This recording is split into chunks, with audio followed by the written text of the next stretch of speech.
Belgium और श्रीलंका की कहानी सुनोगे तो लगता है डेमोक्रेसी का असली टेस्ट वही होता है जहाँ डाइवर्सिटी हो। मतलब एक तरफ बेल्जियम, छोटा सा यूरोपियन कंट्री, एरिया में हरियाणा से भी छोटा, पॉपुलेशन भी थोड़ी सी ज्यादा, लेकिन ethnic composition full on complex. और दूसरी तरफ श्रीलंका, जहाँ मेजॉरिटी और माइनॉरिटी की पॉलिटिक्स ने पूरा देश हिला दिया। बिल्कुल, बेल्जियम का सीन तो एकदम माइंड बॉगलिंग है। देखो, 59% लोग फ्लेमिश रीजन में रहते हैं, डच बोलते हैं, 40% वलोनिया में फ्रेंच बोलते हैं, और एक छोटा सा ग्रुप सिर्फ 1% जर्मन बोलता है। लेकिन ब्रसल्स जो कैपिटल है वहाँ 80% फ्रेंच स्पीकिंग और सिर्फ 20% डच स्पीकिंग। मतलब कैपिटल में मेजॉरिटी अलग, कंट्री में मेजॉरिटी अलग।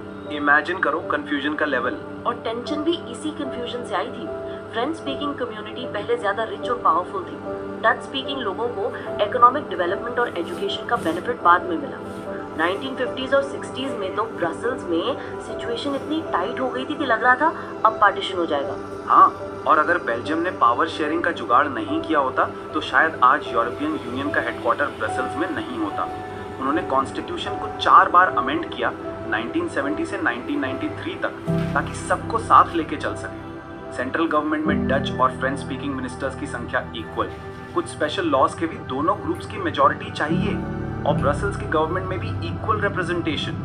मतलब एक भी कम्युनिटी अकेला डिसीजन नहीं ले सकता।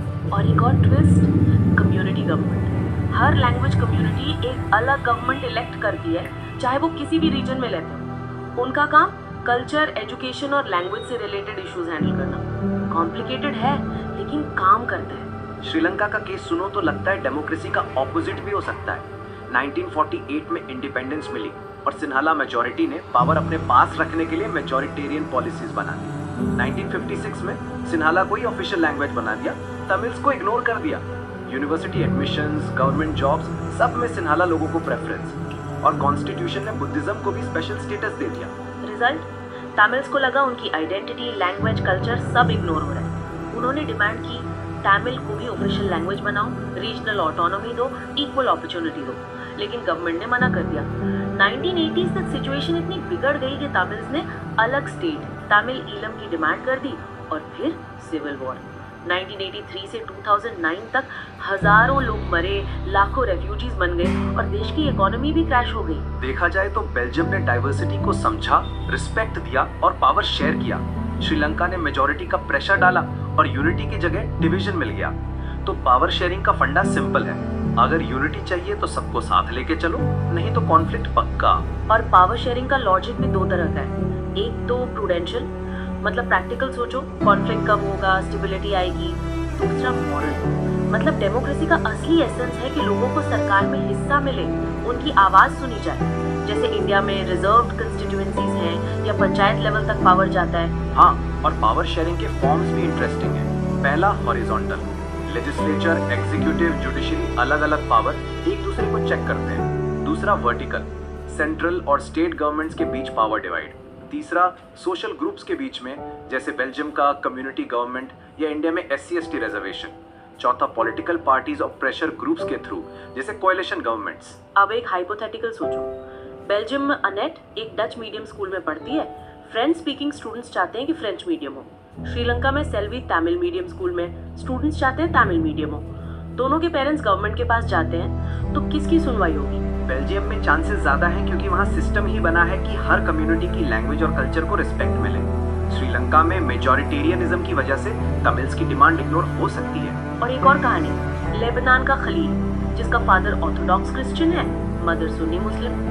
लेबनान में सिविल वॉर के बाद पावर शेयरिंग का सिस्टम बना, जिसमें president Maronite Christian, prime minister Sunni Muslim, deputy PM orthodox Christian, speaker Shia मुस्लिम।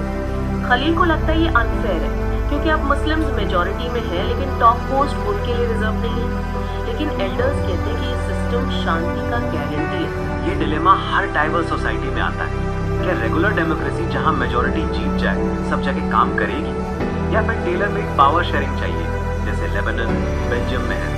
जब तक ट्रस्ट नहीं बनता और सबको इक्वल स्टेक नहीं मिलता तब तक पीस मुश्किल है। और पावर शेयरिंग के खिलाफ भी कुछ लोग बोलते हैं कि डिसीजन मेकिंग स्लो हो जाता है, इंस्टेबिलिटी बढ़ जाती है, यूनिटी वीक हो सकती है। लेकिन इन रियलिटी अगर पावर एक जगह कॉन्सेंट्रेट हो जाए तो आर्बिट्रेरीनेस बढ़ जाता है, लोगों की पार्टिसिपेशन कम हो जाती है। और कॉन्फ्लिक्ट का रिस्क भी बढ़ जाता है। और देखो रशिया का एग्जाम्पल, 2005 में प्रेसिडेंट को और ज्यादा पावर मिल गई, डेमोक्रेसी का एसेंस वीक हो गया। जब पावर एक हाथ में होती है तो चेक्स एंड बैलेंसेस गायब हो जाते हैं। इंडिया में भी अगर फेडरलिज्म ना हो तो स्टेट्स की आवाज दब सकती है। तो बॉटम लाइन, पावर शेयरिंग से डिसीजन मेकिंग थोड़ा स्लो हो सकता है, लेकिन लॉन्ग टर्म में यूनिटी, स्टेबिलिटी और पार्टिसिपेशन बढ़ जाती है। और हर सोसाइटी को अपने कॉन्टेक्स्ट के हिसाब से बेस्ट मॉडल चूज करना चाहिए। और एक और बात, पावर शेयरिंग सिर्फ बड़ी कंट्रीज या डिवाइडेड सोसाइटीज के लिए नहीं है। हर सोसाइटी चाहे छोटी हो या होमोजीनियस, कुछ ना कुछ फॉर्म ऑफ पावर शेयरिंग जरूर चाहिए, क्योंकि डाइवर्सिटी सिर्फ लैंग्वेज या रिलीजन की नहीं होती, आइडियाज और इंटरेस्ट्स की भी होती है। और इसीलिए डेमोक्रेसी का असली मजा तभी है जब हर सिटीजन को लगता है कि वो सिस्टम का हिस्सा है। जब तक सबको स्टेक नहीं मिलेगा तब तक डेमोक्रेसी सिर्फ नाम की रहेगी। तो अगले हफ्ते तक अपने घर, स्कूल, ऑफिस में भी पावर शेयरिंग ट्राई करो, शायद घर की शांति भी इम्प्रूव हो जाए। और हाँ, अगर आपको लगता है कि पावर शेयरिंग का कोई क्वर्की एग्जाम्पल है आपके आसपास तो हमें जरूर बताना। तब तक डेमोक्रेसी को थोड़ा और इंटरेस्टिंग बनाते हैं, सबको साथ लेके। चलो मिलते हैं अगले एपिसोड में, तब तक पावर को शेयर करो और पीस को मल्टीप्लाई। बाय।